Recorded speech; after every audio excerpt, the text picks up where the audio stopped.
Welcome to another edition of Church After Hours. This is your man Diallo with my brother Kurt. We have another special guest with us tonight. But before we get into our special guest, as we always do, we like to do a weekly recap of our most recent episode. As everybody know, we had episode 8 with our good brother Barry Bonds back to Brooklyn. And Barry was probably our most watched first episode. So everybody was excited to see him come back. Kurt, what did you think of round 2 back to Brooklyn with our man Barry Bonds, man? It was a comment to say, Barry was out for vendettas with some of the holy hustles. But, we all know Barry, you know what I mean? Funny guy. And it was entertaining, man. Yeah.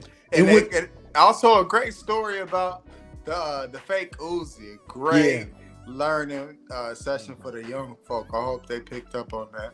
Exactly. Letting people know to stop stunting out here. You know what I'm saying? And everybody know Bonds is going to be Bonds. He wouldn't be Bonds if he's not taking shots. And I love that episode as well, just because we had a chance to go back to our brother, get another interview in the can with him and hear his perspective on how it was making that transition from Lincoln Heights to Fairfield and then going back. And then, like you said, that classic story of when fronting goes wrong, you know what I'm saying? So I enjoy episode 8, but I'm more excited about episode 9 because we have one of our day one brothers that's on here as well. He has come up in several episodes. He even hit me and said, man, y'all took some shots at me, but it was all in love. And that's none other than our brother, DeMarco Kid. DK, what's going on with you, baby? Hey, what's going on, y'all? Thanks for having me on. This is humbling to say the least. I really appreciate this. Man, you far too kind. You far too kind. And before we get into tonight's topic, or tonight's episode, I should say, out of all my friends, I think everybody that knows us will agree with this. Out of all my friends, the person who kind of mirrors my personality and temperament the most would probably be Marco. Like, we have a lot in common. We've gotten along from the first time we met, and we've been brothers for over 25 years, man. So I'm just happy to have my brother and good friend on here with us tonight. So Marco, you know how the show goes, man. Let us know your origin story into the crew. And before we do that, let me back up because I'm moving too fast. What have you thought about the podcast so far, being that we've done 8 episodes, this being number 9? I think the podcast has been important to the culture. And by that, I mean it gives those of us that came up in the 90s, which was a pivotal period in our lives as far as our generation is concerned. You've talked about it a lot, both you and Kurt, and with various guests talked about how the 90s had been so important to our development, not only in church, but out of church, and just the culture and things that were going on in the 90s. To talk about that and how the church related to us and how we were able to kind of navigate through all of it and learn from Pastor Pifus and Miss Juanita and all the people that came along in our lives in the 90s, and to use this podcast as a way to show a broader audience just what the 90s were like for a very kind of niche market of folks that were involved in church at that time. It makes this podcast extremely unique and important and entertaining. I've loved what you all are doing, man. I'm glad to be a part of it. Like I said, this is humbling. I know, you called me a day one, but I still don't feel worthy. So I'm just glad to be a part of this experience with you all. Absolutely, man. And as we get into your origin, into the crew, into Lincoln Heights, you kind of like Barry, you left Hamilton and came to Fairfield. So talk about how we met on your transition from Hamilton into Fairfield High School, and then when we took you to Lincoln Heights. So talk about that before we get into coming to LHMBC. Yeah. So, and I think that's really important and also very spot on to talk about Barry's experience and how it mirrors mine. Mm-hmm. I grew up in Hamilton, born and raised, and by the time that I got to through my freshman year and was getting ready to transition into my sophomore year, I kind of got that itch to experience something different with life, even as a 15-year-old kid. You know what I mean? I wanted to do something different, find a new set of friends, and Fairfield was the place. And I kind of got a little bit of a nudge, if you will, to make that transition I knew a couple of people at Fairfield. I knew a gentleman by the name of Brian Tigner. He and I grew up together in Hamilton. He went to Fairfield. I think you and I know I knew, but I think you also know Clifton Woods, commonly known as we played Cooper football together. That's my guy. Exactly. Yep. Exactly. So I knew Clifton. I also knew Chauncey Wynn. He and I met, I think, the summer before I came to Fairfield. So I knew Chauncey as well. So it was a few people that kind of made the transition, or the opportunity for the transition, to be a little bit pretty smooth as far as I'm concerned. And so by the time that I got to Fairfield and made that transition, I was living with my aunt Faye. God bless her dead. She passed away a year or two ago.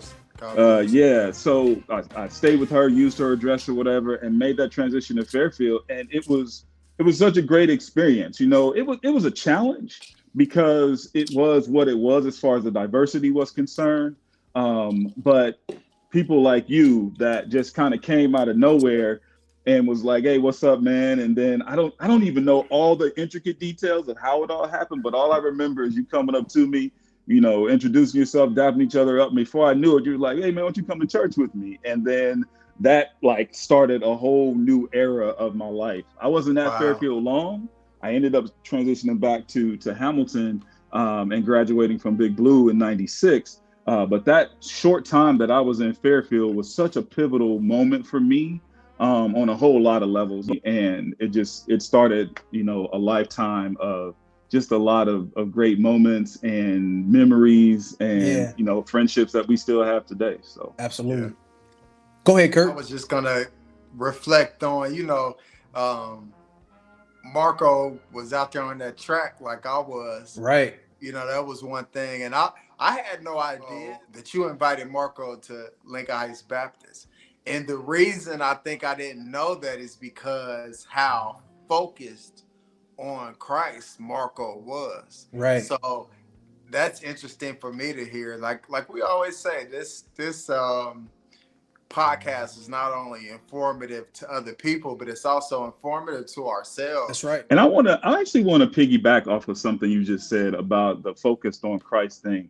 I had to go through some things before I actually was at that point in my life. Sure. Interestingly enough, when I was at Fairfield, I went to church. I can kind of fast forward the story a little bit. I went to church, obviously, with D, ended up becoming a member of Lincoln Heights and, experiencing all that was LHMBC. But none of that was really rooted, at least initially, in very fertile ground, because I ended up having a relationship with someone at Fairfield. It's a white girl. And I was like head over heels, about this girl, and had a really strong relationship, or at least so I thought. Fast forward a little bit. We were talking on the phone one evening. It's crazy. I can remember this. We were talking on the phone one evening, and she tells me basically that the relationship can't continue anymore because I was Black. I remember her having that conversation, or the both of us having the conversation over the phone. And she says to me, I'm not going to break up my family over a high school relationship. And that was like it, but it broke me because I'm like, yo, I'm treating you like any father would want their daughter to be treated. And I get it. It's 10th grade, and you can only do so much for a girl at 10th grade. And, we always think that, or many of us at least think, we get with somebody in high school and that's going to be the person that we're going to be with for the rest of our lives. We kind of have that focus and that another thing me and you had in common to think that. Right. You know what I mean? And that's how you think, even at 10th grade. But now that I'll be 45 this year, I'm like, man, what was I thinking back then? But back then, it was, in the moment, it was very hurtful. And from that point moving forward, in the fertile ground aspect of it, or why I bring that up, is because when I went through that, I had that moment where I was like, you know what? I started blaming white people for everything. It was like, man, F white people, F that blue-eyed Jesus stuff, F Christianity. And I totally took a moment away from Christianity. Was like, I don't even want to do this anymore, and actually considered joining the Nation of Islam. That's a real story. I remember I remember that young lady, like in the name of Bonds, we gonna keep her nameless, you know what I'm saying? Because we're not here to do that. But I remember that moment in time in your life, you know what I'm saying? And it was difficult because as a friend, you hate to see your friends hurt. You know what I'm saying? And it was very unfortunate. But like you said, me and you both turned 45 this year. And looking back, you're like, well, you know, maybe I was tripping a little bit. You know what I'm saying? Mm-hmm. But you can't not say that how you was feeling because you was feeling that way. You know what I'm saying? It was just pure anger. Right. That really set me off. And then moving forward, you know, I kind of got that focus, brought myself back, got over that hurt, and was able to then, you know, find myself with a bit of focus. And, you know, as y'all say, I was like kind of a holy roller and you know, put me under the bus, but it's all good. It's all good. Now, hey, but you know, that at that moment we were joking, but in all reality, I admired that. Yes, absolutely. You know, about Marco. He made us laugh, and he was cool. You know what I'm saying? He was rocking the taper fro. You know, and his laugh was infectious. Yes. And he was himself. Yep. He wasn't trying to be nobody else. And it made everybody else, you know, raise, at least around him, we raised our consciousness in that you know, idea of thinking and trying to be more like Christ. You know what, Kurt? And it's funny you said that because, like you said, in that episode, it wasn't a diss at all. It was purely respect because here a guy is that we kind of brought to church and he started, you know, living, you know what I'm saying, by those commandments better than we were. And we was just like, man, like this dude is really on fire. He's serious. What made you so serious and diligent? Because, you know, you hear me talk about driving, you know what I'm saying, my parents' Camry or Bonds driving his car. His dad got him. Like Marco was the first cat that had his own car too. We had the black Hyundai that was fresh with the beats in the trunk. You know what I'm saying? So talk about how when you before that, he was driving a Chevrolet. He was driving the Chevrolet. I remember the Chevy. You got to remind me on the Chevy. What kind of Chevy was it? I forget that. Oh man, I don't know what we had. I think we had a Chevy Lumina. Lumina. It was a Lumina. I remember that. I remember that now. A Lumina. But I know that the joint was the black Hyundai though. You know what I'm saying? That joint was clean. You know what I'm saying? It really was. So when you got back on track and really, you know what I'm saying, got on fire for the Lord, man, like what was your motivation and what, you know what I'm saying, made you be so steadfast and serious about your walk at that particular time, especially based off of what you just told us on how you was, you know, even considering veering away from the church? I think the thing that really brought me back and the thing that really drew me to Lincoln Heights was because, again, kind of going back to my past, being from Hamilton, I grew up in a lot of churches, or grew up visiting a lot of churches. I was basically in two churches mainly. The church that I went to with my mom, which was New Hope Baptist Church, downtown Hamilton. And then at the time it was On and Lane Church of God, which was initially my uncle's church. He then left and started pastoring in a couple other cities. But it was basically like my grandparents' church, you know, and that's between those two churches, that's where I went. But many of the churches that I went to in Hamilton, including the ones that I went to primarily, it was a whole bunch of whooping at the end of sermons, but really nothing that I felt like, number one, that I could understand, because a lot of times these pastors are hooping and you don't even know what they're saying. It's pure entertainment, basically. I come from that tradition, absolutely. Exactly. And I get it.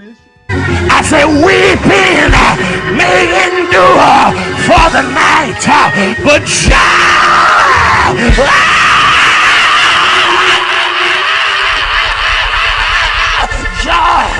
I said, joy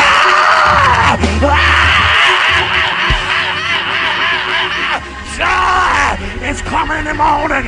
Won't it come in the morning? Won't it come in the morning? Shout yeah! Shout yeah! Shout yeah!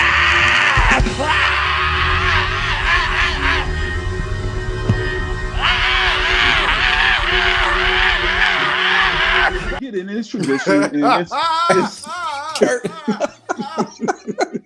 I just had a moment. Go ahead. Hey, no, that's real. That's real. But it's real. But the thing that I liked about Lincoln Heights, and other churches as well, now that I'm older and have experienced more and traveled around and gone to other churches.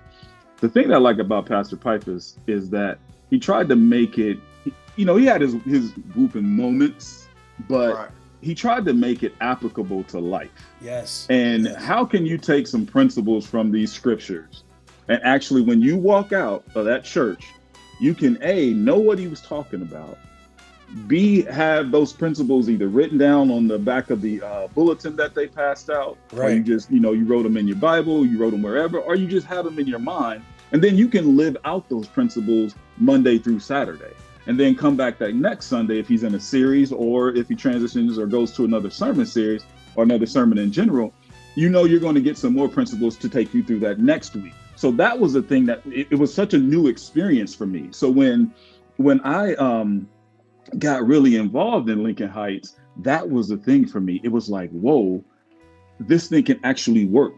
Right. It can actually work for people. You know what I mean? And it doesn't necessarily mean, and as I've grown and as I've, broadened my mind about the whole spiritual things and church and things of that nature, there can be a lot of things that can work in Christianity. There's a lot of things that can't work for people in Christianity. I know we talk about Bonds a lot, but look at Bonds. Bonds is now, practicing Muslim right now, and Christianity didn't work for him.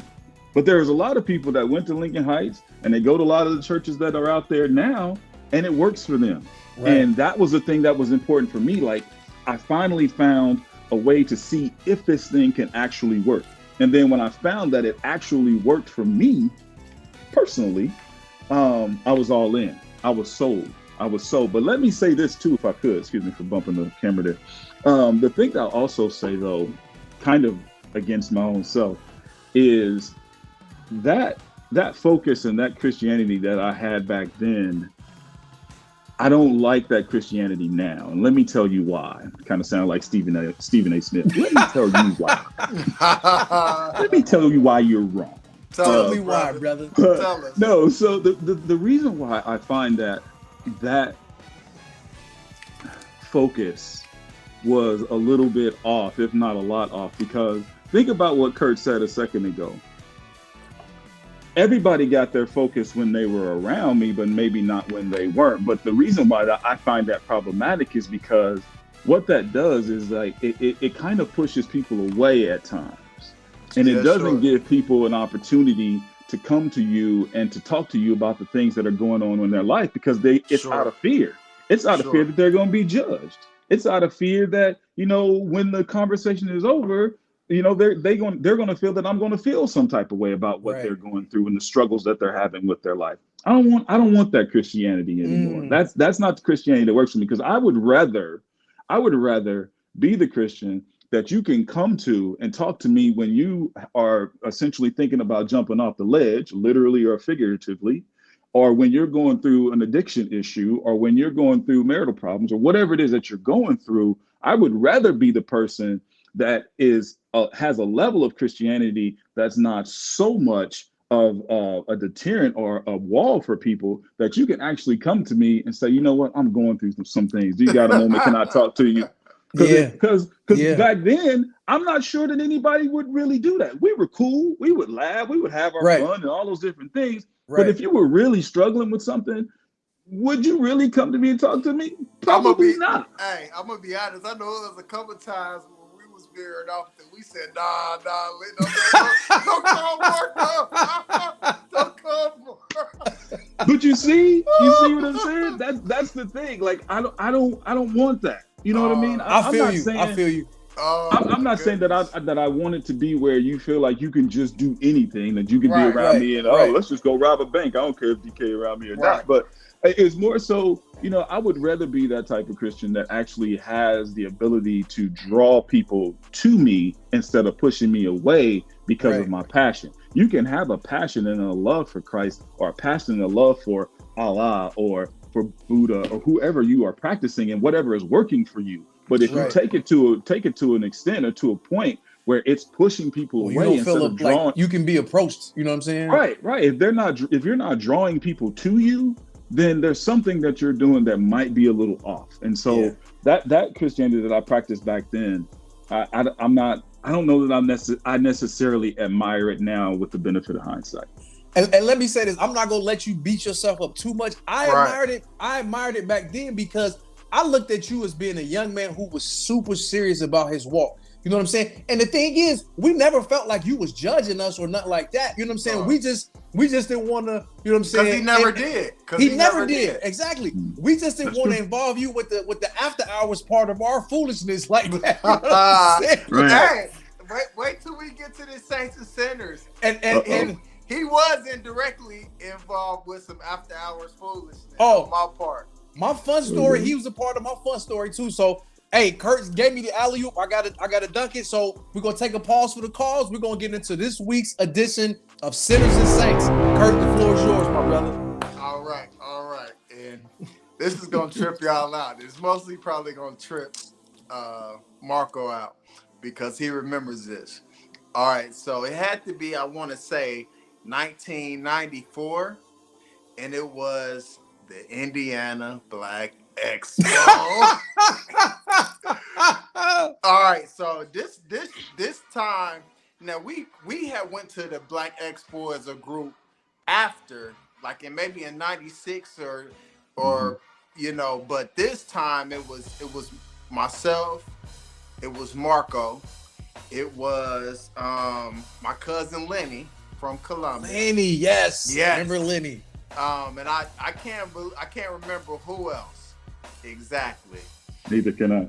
But it was a situation, and you know I've said this many of times, and when he was talking about sermons, it makes me think of the sermon. Do y'all remember the sermon when Pipers taught us about lust of the flesh? Oh, absolutely. And lust of the eye. Yes. And I'm like, yeah, both of them are. I'm in trouble for both of them. So we ended up, you know, staying at the Westin. I believe it was the Westin. Real nice hotel. Pretty much top of the line for Indianapolis, especially downtown. And I happened to meet a young lady that was from Joliet, Illinois. Wow. Suburb of Chicago. Man. So we, you know, got to talking, and the time got late. Well, we all stayed in the same hotel. All right. I'm gonna fast forward, you know, all the how things happen, but somehow, man, this young lady ended up in the hotel room after hours. And everybody else was in the bed sleeping, and I remember like it was yesterday when you talked about Marco coming over here. There's a lot of things that talked about my mind, but I remember it like it was yesterday. I remember Marco waking up and looking over from the bed, and I was like in the door area with this chick on the floor. You know what I'm saying? doing some sanity. You know what I mean? And I remember him looking, and I was just like, you know, I had that feeling like, oh man, but I was too far in, so I just kept on going. Hey, and I was doing some things that was that I don't know if I had heard on a 12-play song or whatever. You know what I'm saying? Some instructions, but you know, the situation was fishy. Oh man, you know what I mean? And I was too young. Shouldn't have been doing what I was doing, but I was too young and too embarrassed to stop, even though the young lady wasn't smelling right. You know what I'm saying? Yeah, it was a foul situation. Oh, super foul situation. Literally. But it just goes to show you that I was moving before my time, right? And I was too embarrassed to, you know what I mean, let this, you know, lady know. But anyway, it just made me think of, you know, Marco was cool though. He didn't get up and, you know what I mean, interrupt. He just let me keep on sinning. I was probably jealous. You know, situation wrapped up, and you know, me and the lady became pen pals. I was 14, you know, it wasn't nothing cracking. Right. But I remember that like it was yesterday, man. And We didn't talk too much about it, you know what I mean? But I think we did kind of, a couple people might have gave some fist pumps or whatever.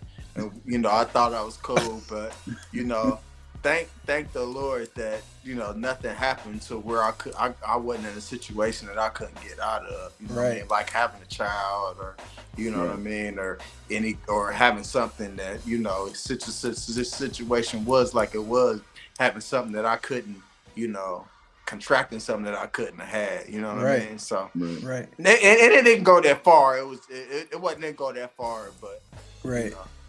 Shout out to the Midwest and to Indianapolis, man. Like anybody from our era in the Midwest, we always went to Indianapolis for the Circle City Classic and for the Black Expo. Like them was some fun times. Black Expo, right? It wasn't Circle City Classic, was it, Marco? Yeah, it was the expo that we went to. Okay, it was just good times. Either one of those weekends, man. We had a blast, man.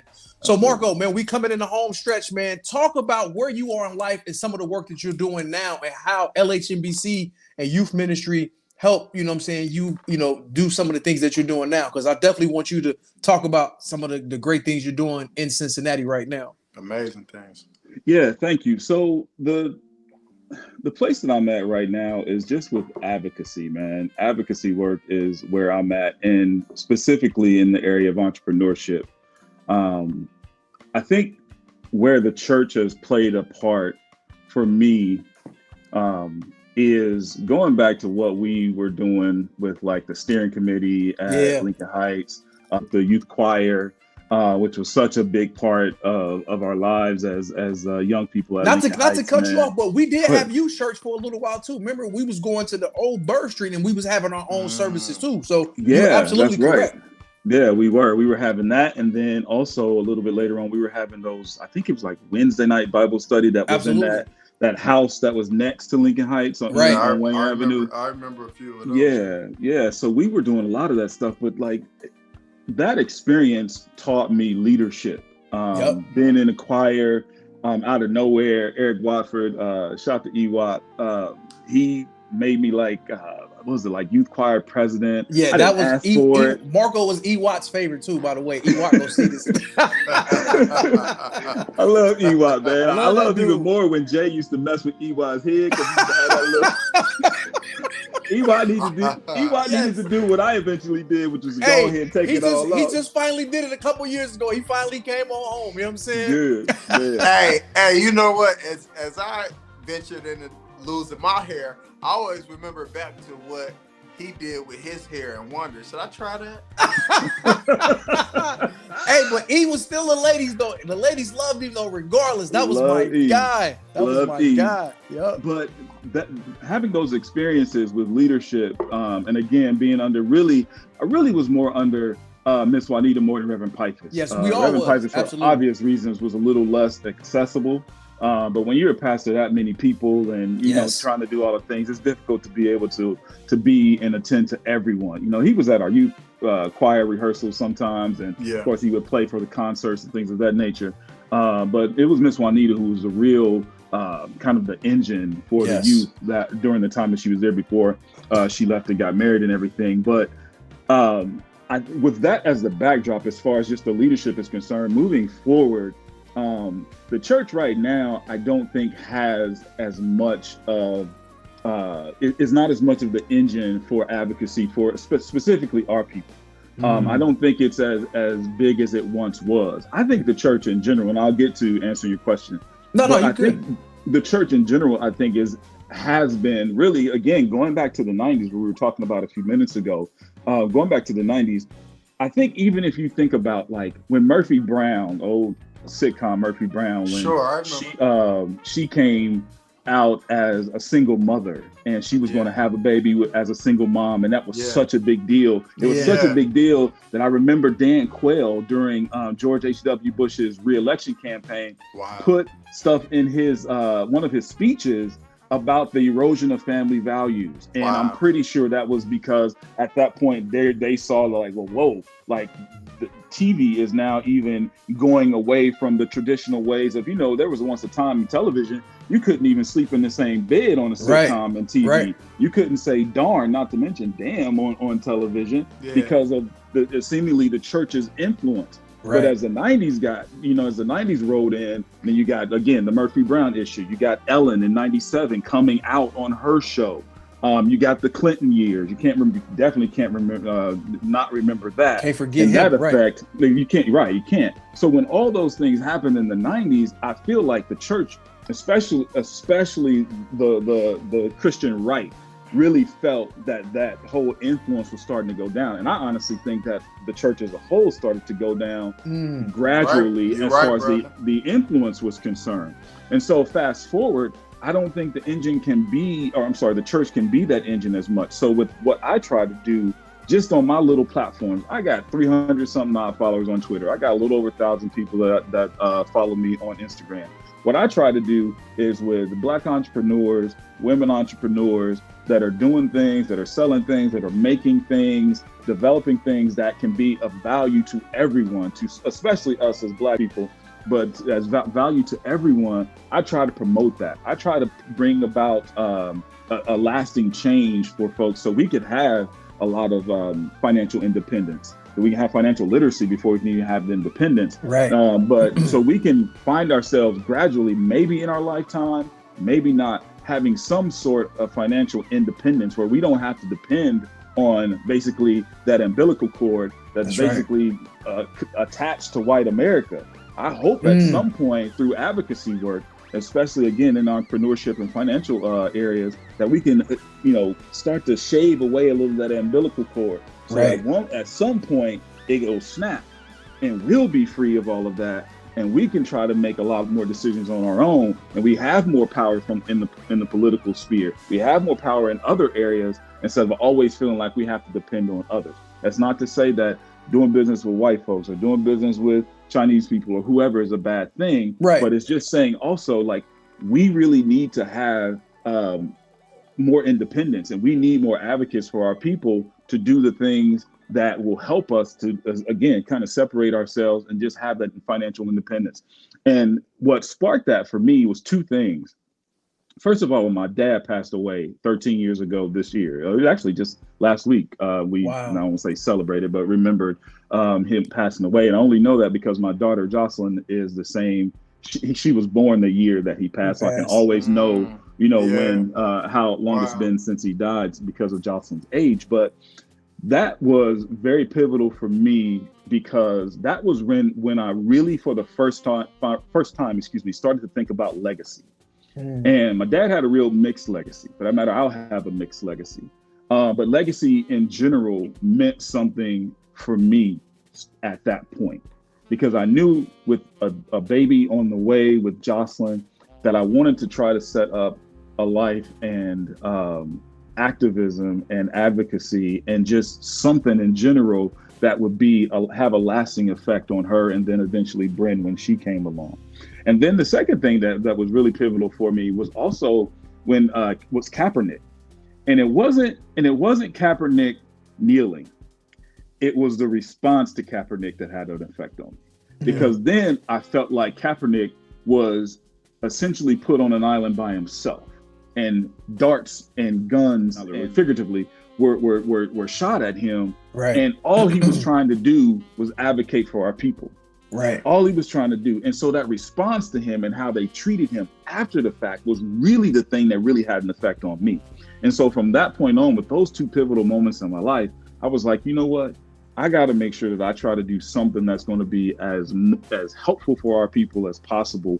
And that can also I can be able to give something to my girls in a figurative way, in a mindset way that they can also take and hopefully push it in ways that will be beneficial for our people as well. And I think I'm making a little bit of headway with it. Man, especially with Bryn.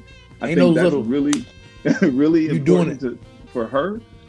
She's like doing things about Rosa Parks, and Jocelyn was doing things about Coretta Scott King, and Bryn's now a big Nas fan, and like all these things that I think are having a big effect on them. Awareness is really important. And so that's kind of what I want my life's work to be now, not depending on the church to do that, because I don't think it's not the engine as it once was. Yeah. So we as individuals have to be the engine, individual engines, like individual cars that are out here pushing all the messages forward, all the things that are important for our people to know, from health to wealth to, again, finances, all the things, whatever it is.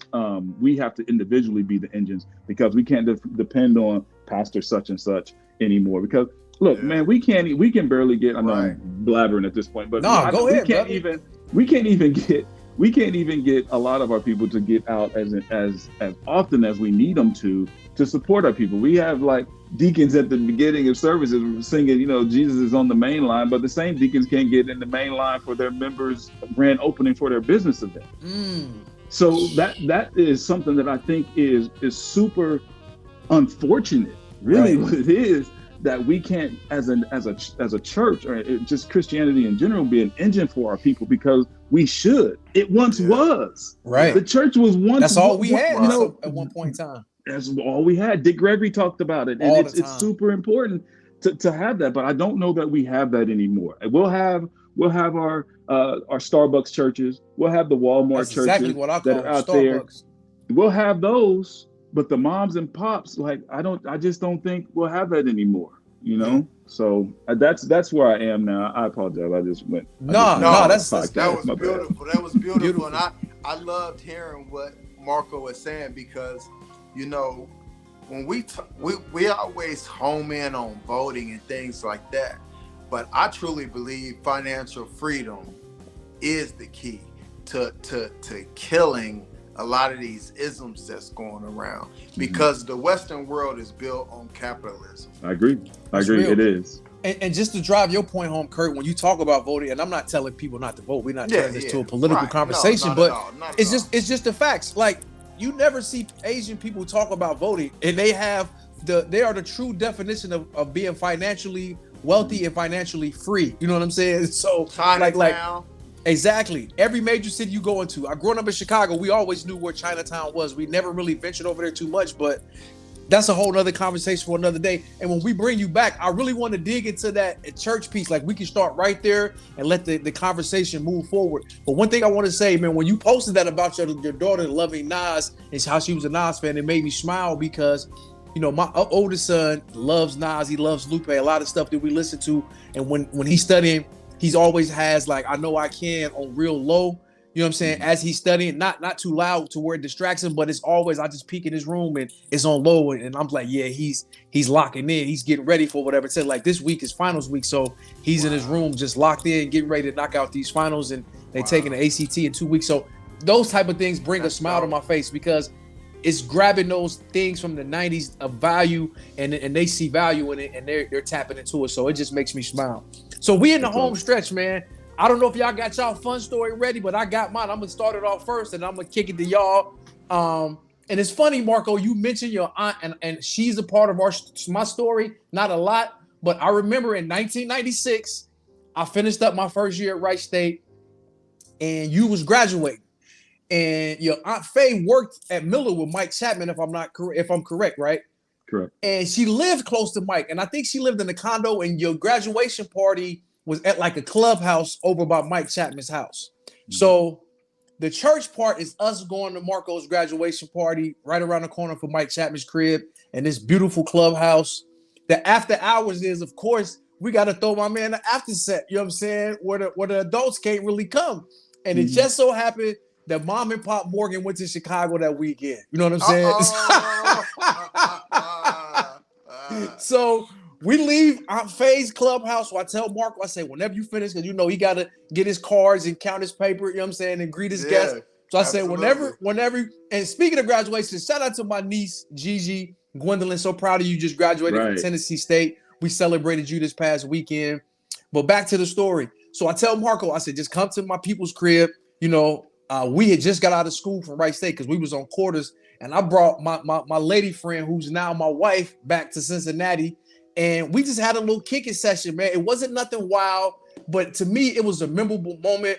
Everybody had a little lady friend over to the crib. We wasn't wilding out. We was just listening to some music and just chilling. And I got an opportunity to introduce Yama to my friends. You know what I'm saying? That's the first time I brought her around all y'all together. And she was like, man, like, you got some really cool friends. And even though Marco was younger than us, she always said, like, he's very mature. I love his energy. Like, he's a good young brother. Like, he's going to go places in life. So my story wasn't as rowdy this week. It was more of a chill story, but it just reminded me of the first time you guys met her and we was all together and how it was after celebrating your graduation. So whoever wants to go next, the floor is yours. Go ahead, Marco. Okay, so my story is actually, I got to go back to Bonds, and I got to go back. I got 2 stories about Bonds. I want to actually correct the record on something about the story about Miami University. So when, of course, if you've been watching the podcast, if you've been watching and listening to the podcast, you know about the infamous Miami University story. We had to perform, and you know, Reverend Pipers was mad at us because Barry had a way that he was going to get us there. We ended up getting there mad late. I didn't even try to throw him under the bus. I didn't even bring that part up, but go ahead. So here's the part that I want to correct the record on. Barry is actually right. When you tried to explain to Pastor Pipers what happened, and you said, why did you doing this, Marco? you said Barry gave us directions. Pastor Pipers was like, what does Barry know? Or something like that. You know what, if he had been in a different crowd, he probably would have said, Barry don't know shit. But he didn't want to say it. He didn't want to say it right then. You know, he wanted to say that because he was so mad. You know, pastors can cuss too, trust me. but I know that story right there is exactly what he had. So when Barry said that it actually happened a different way than you told it, he's right. It happened that way. And I remember when we were walking out of the hall or wherever we did the performance at, and we were on the way to the car, Barry was like screaming obscenities. He was mad. He was mad. He was so mad. So that's the one thing. The other thing, and Kurt alluded to it. Alluded to it earlier. Excuse me.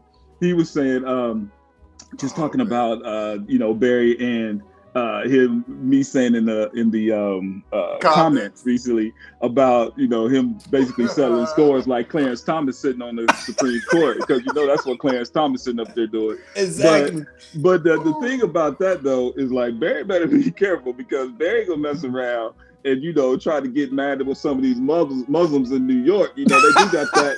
They got that mosque number 25 over in Newark, and that's the one, that the infamous one where the whole issue with Malcolm X getting killed came out of Mosque 25 at Newark. But I don't even think it's called that anymore. I think they changed the name of the mosque. I think they did too. But Bonds better be cool and be like Cliff Huxtable on the Cosby Show, that one episode. Cliff was just going like this, like, you know what I mean? Like, I'm just gonna leave it alone. Like, Bonds better leave it alone, man. Stop settling scores, Bond. It's all right, man. Hey, this is gonna be his favorite episode because somebody finally vouched for him and his story with Reverend Pipers, man. Oh my God, we are never gonna hit the end of this. Go ahead, Kurt.